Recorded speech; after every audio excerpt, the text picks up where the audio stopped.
Welcome to Cheater Confessions. Let's get started with today's story. My name's Tom. I met Myra 6 years ago at a product launch in Chicago. She was working logistics for a partner firm. I was heading marketing for ours. We clashed during the meeting. She corrected me on a delivery date in front of the entire room. After the session, I pulled her aside to address it. She didn't apologize. She didn't backpedal. She just stood her ground, confident and unbothered. Oddly, I respected it. There was something about her. Smart, sharp, beautiful. The kind of presence that didn't chase approval but commanded it anyway. That night we went out for a drink. We ended up staying for 4. 4 months later, we were inseparable. A year after we started dating, Myra got an offer to join my company. Different department, better role. She accepted. We moved in soon after and married the next year. Myra was the kind of person who had 10 plans at once. I liked that. I liked how she handled chaos. She kept us organized, driven, goal-oriented. We made charts, budgets, 5-year plans. Everything felt like it had purpose. At work, we weren't in the same department, but we crossed paths. People called us the power couple, and I wore that label with pride. We used to dream about quitting corporate one day and starting our own thing. Consulting, maybe. Something we'd build together. Back then, I didn't question anything. I believed in her. I believed in us. But here's the thing about belief. When it starts to crack, even just a little, you can't unsee the fault lines. And looking back now, the first one appeared earlier than I'd admit to anyone, even myself. It wasn't dramatic. It wasn't loud. It was just a glance, a smirk, a comment I wasn't supposed to hear. But it stuck. And it was the beginning. It started with little things. At a team mixer, Myra told a story about how I once booked a trip to Miami and forgot it was hurricane season. Everyone laughed. I laughed too. But she kept going. He had to Google, "What do you do in a hurricane?" she said, raising her glass. He actually thought hiding in the bathtub was a solid plan. People cracked up. I forced a smile. Then she added, "Tom's great in emergencies. If the emergency is ordering pizza." That one stung. A few people looked at me, trying to read my face. I just laughed it off. But inside, something shifted. Another time, during a charity auction, she joked, "Tom's idea of budgeting is closing his eyes and hoping the bills disappear." I said nothing, just clenched my jaw and raised my glass. At a company dinner with her department heads, someone brought up home renovations. I mentioned we were thinking of redoing the kitchen. Myra cut in before I could finish. "We'll see if Tom can figure out how to turn on a drill first.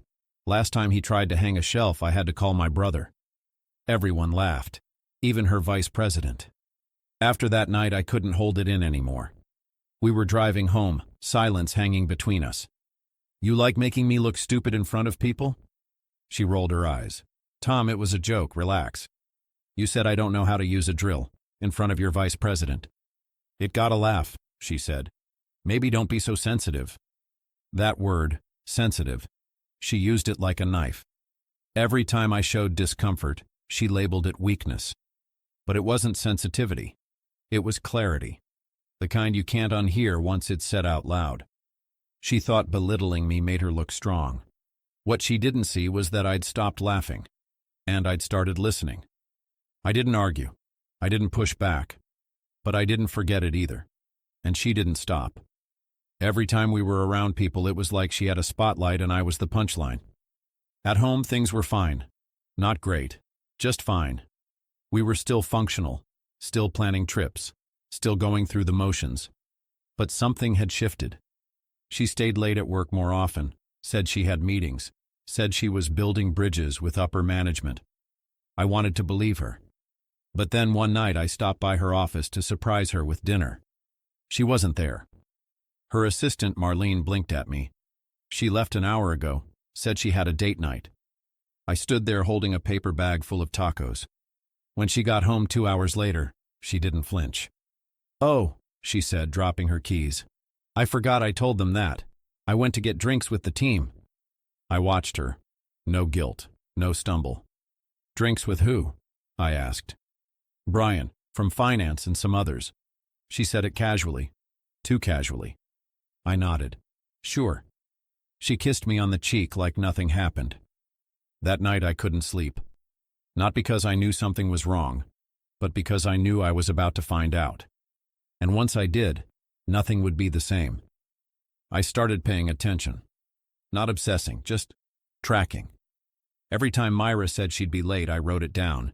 Every time she mentioned Brian, I made a mental note. I didn't accuse her. I didn't blow up. I just listened. Then one Thursday night around 10:30, she came home humming. "You're late," I said. She kicked off her heels and poured herself a glass of wine. It was Brian's birthday. A few of us went out. Just a few? She paused. Yeah, just a few. That night I checked her phone while she showered. Her passcode was the same. It hadn't changed. But her messages with Brian? Gone. All of them. She'd deleted the thread. That's when I knew. I didn't confront her. I called my friend Leo, who worked in IT security. Not corporate level. Personal level. Discreet. "I need a favor," I said. "Can you recover deleted messages from a cloud backup?" "Whose?" "My wife's." He didn't ask questions. Just said, "Send me her login info. I'll take care of the rest." 2 days later, Leo sent me a file. It wasn't just messages. It was screenshots, videos, voice memos. I clicked through the folder, hands steady. There were texts between Myra and Brian going back months. Not just flirty texts, explicit ones. They talked about meeting in hotels, about laughing at me, about how clueless I was. There was one voice note I played 3 times. Brian's voice. "He still has no idea? Damn, you're savage." Myra laughed. "He's not even suspicious. Tom's too polite." I sat there for a long time, just breathing. It didn't feel like heartbreak. It felt like clarity. Like someone wiped the fog off a mirror and forced me to look. That's when I decided. I wasn't going to lose my mind. I wasn't going to lose my temper. I was going to win. I spent the next 2 weeks building my case like I was preparing for trial. First, I made copies of everything. Printed the texts. Saved the audio. I had a folder labeled Insurance, hidden in a drawer she never touched. I installed a small audio recorder in the living room lamp. Nothing illegal. Just smart. Just in case. Then I played the long game. I acted normal. Nicer even. I offered to cook. Asked about her day. When she mentioned Brian, I nodded like I didn't already have the whole movie downloaded in my head. She smiled more. Relaxed. Thought she still had control. Perfect. I also met with a lawyer, Michelle, a stone-cold professional. She listened without interrupting, took notes, and didn't ask unnecessary questions. Once I laid everything out, she mapped the strategy clearly. No confrontation, no sudden moves. I already had leverage. I just needed to make it airtight. Evidence, patterns, timelines. The more, the better. So I kept going, gathering proof, building structure, staying patient. She had no idea. Then came the real break. I found out Brian was married. I reached out to his wife, Anna. I didn't come at her aggressively, just emailed her privately with proof. She responded 2 hours later, wanted to meet. We sat down at a neutral cafe. She was calm, collected. "How long?" she asked. "Almost a year," I said. She nodded. He told me he was mentoring her. I didn't laugh. She didn't either. I shared what I had. She didn't cry. She just said, "Then I guess we both know what we need to do." We shook hands like business partners. After that, things moved fast. HR got an anonymous tip. So did Brian's boss. So did the ethics hotline. And just like that, the countdown started. What Myra didn't know was that I wasn't just building a case for divorce. I was about to burn the whole damn foundation she thought she owned. The company held a quarterly leadership retreat, something flashy at a resort upstate. Myra had been invited for the first time. She was proud of it, bragged about it for weeks. "This is where promotions are born," she said, packing her suitcase like she was going to war. "You should see the executive roster. It's stacked." I smiled. "Will Brian be there?" She didn't blink. "He's a director. Of course he will." 3 days into the retreat, I got a call from an unknown number. An HR representative said there had been a formal investigation opened involving 2 employees in an inappropriate relationship. I didn't ask who. I already knew. They said they were contacting spouses for context. I gave them what they needed. Timeline, dates, names. When Myra got back, she looked pale, shaken. "How was the retreat?" I asked, pouring coffee like nothing was off. She didn't answer right away. "There was a complaint," she said carefully. "Some jealous admin probably made up a story about Brian and me. Is that right?" She watched me. "Why do you sound so calm?" I shrugged. "Because if you didn't do anything wrong, you've got nothing to worry about." She didn't respond. That was the first time she didn't have a comeback. The following week, HR made it official. She and Brian were both placed on leave pending investigation. Emails were frozen. Company phones collected. I found her in the kitchen one morning staring at her coffee like it had betrayed her. "This is insane," she muttered. "I worked so hard for that place." "Yeah," I said, buttering toast. "Tough break." She finally snapped. "Do you even care that they're destroying my career?" I looked at her, calm as ever. "Did you care when you were destroying our marriage?" That shut her up. She left the room without another word. At that moment, I knew the tides had shifted. She wasn't the one in control anymore. She was scrambling, and I hadn't even played my final card. 2 weeks after the suspension, Myra was officially terminated. The company didn't say much, just a cold internal memo. Violation of company policy. Breach of ethics. No names, but everyone knew. Word moves fast in our industry. Brian was fired too. His wife Anna had filed for divorce and posted a curated piece of the affair online, enough to spark whispers without going full tabloid. By the time HR wrapped up, Brian was radioactive. No firm would touch him. Myra came home that afternoon in silence. No tears, no drama. Just sat at the kitchen table, phone in hand, staring at the wall. "I'm going to fix this," she said. "How?" "I have contacts. People owe me favors." I just nodded. The next morning I served her the papers. Calm, straightforward, irreconcilable differences, infidelity, emotional cruelty. She didn't look surprised, just defeated. "You planned this," she said. "Every step." She laughed once, bitter. "You waited for me to fall." "No," I said. "I made sure you tripped on your own." She tried to fight it, hired a cheap lawyer. But without income, her options were thin. I had documentation, recordings, the entire digital trail. My lawyer, Michelle, steamrolled the case. In court, Myra's lawyer tried to play the victim angle.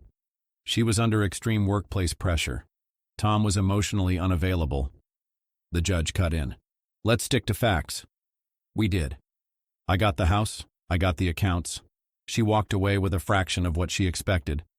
She still didn't know how HR got tipped off, or how Anna and I coordinated timelines, or how I made sure her fall wasn't loud, but permanent. People say revenge is messy, that it'll eat you alive. But I didn't feel rage. I felt focused. And when the judge read the final ruling, I didn't smile. I just shook hands with Michelle, walked out, and didn't look back. Because the real win wasn't what I got. It was what I didn't lose. Myself. A month after the divorce was finalized, Myra texted me. "Can we talk? Just once?"